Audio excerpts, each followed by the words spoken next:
Hi guys, Jixie here. Sort of 3 videos in quick succession at the moment.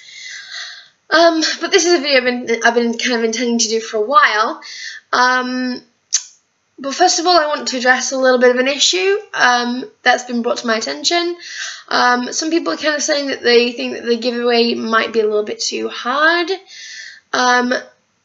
So let me know. I mean, I've got 2 amazing entries already.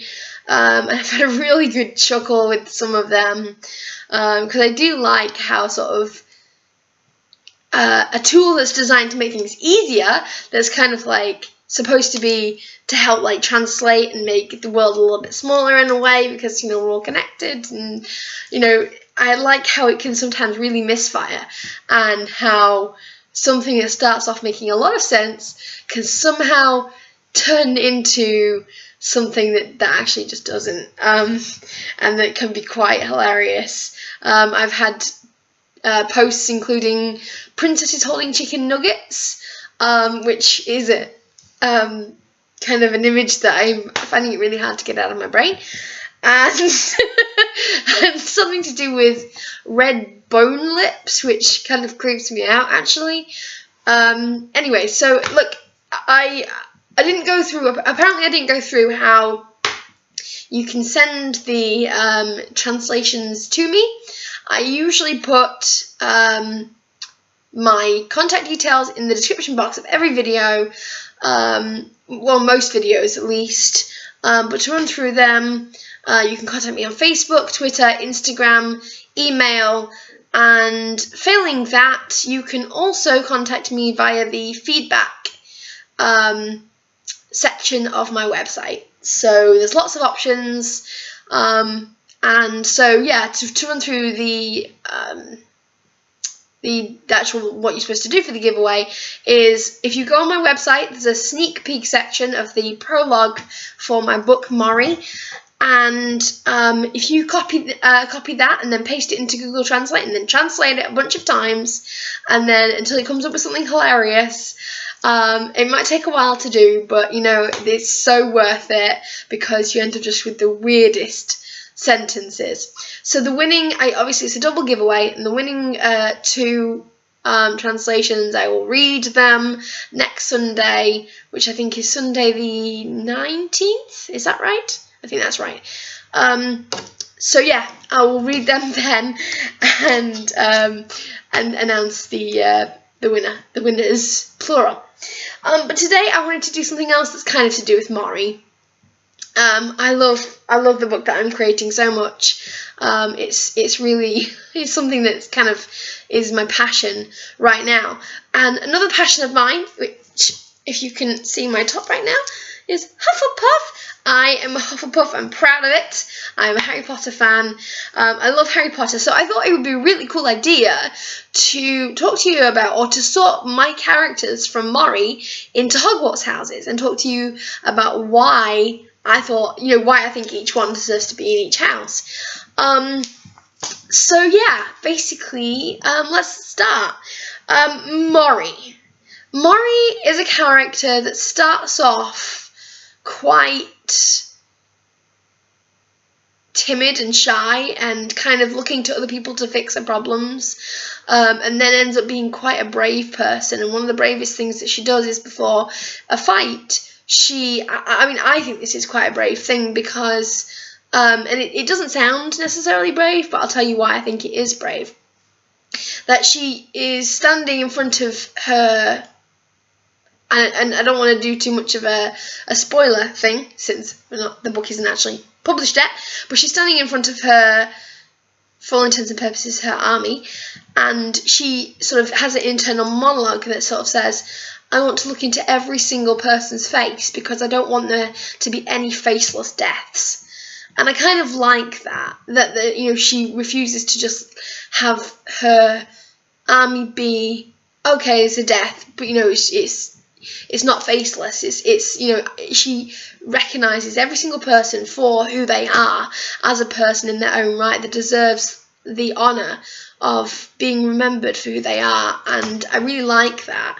So she does become quite a brave person, but so I don't know, I mean, I'm really struggling between Gryffindor and Hufflepuff for her, because I think, I don't know, I think probably Gryffindor, actually, as much as it's kind of like a bit of a sad thing. My main character is not a Hufflepuff. But what can you do? So yeah, Maury I think is a Gryffindor, definitely. And so the next thing I think would be Kyla, who is Maury's best friend for much of the book, though they do kind of drift apart because of circumstances later. Kyla is kind of a bit brave, but also a bit stupid, and I can't tell you why, because that's a massive spoiler. But he makes some mistakes, and he's also kind of a bit jealous at times. But yeah, nonetheless, he's extremely loyal, extremely brave, so I'm probably going to put him in Gryffindor as well.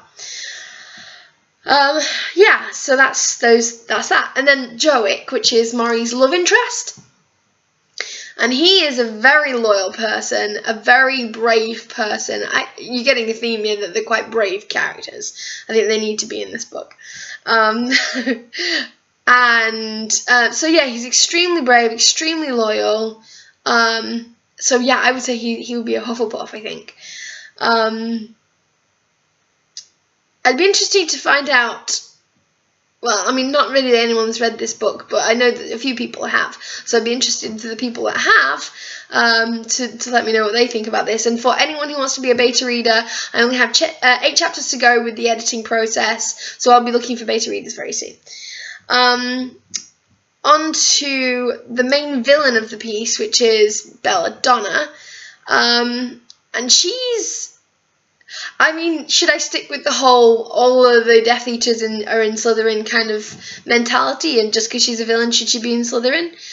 I don't know about that, actually.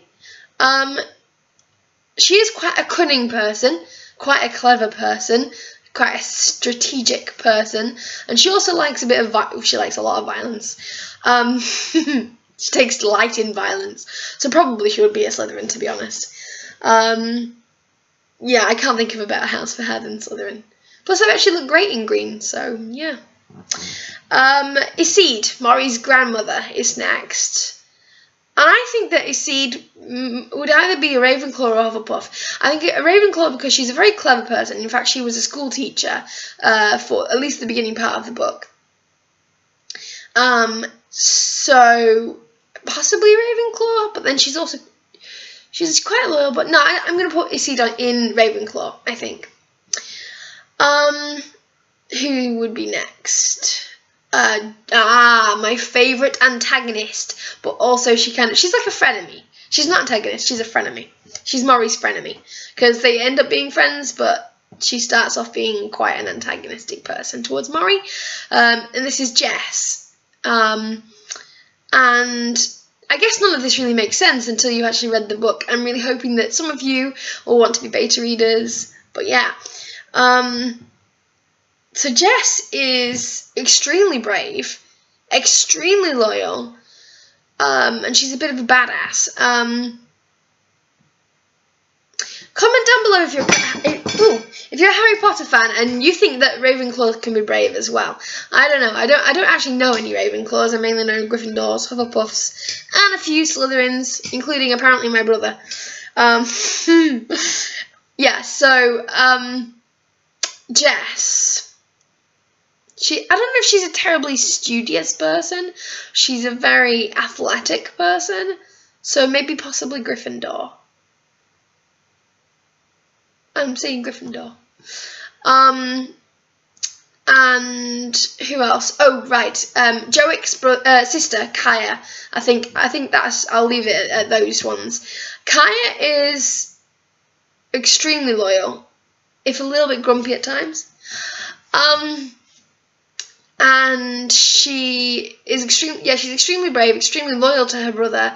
So possibly I would say a Hufflepuff.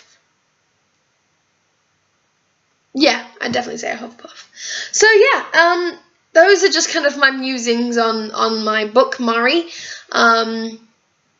And like I say, I'm 8 chapters away from finishing the editing of that, and I'll be needing beta readers very soon. So comment down below if you fancy being a beta reader. Comment down below also if you're a fan of Harry Potter.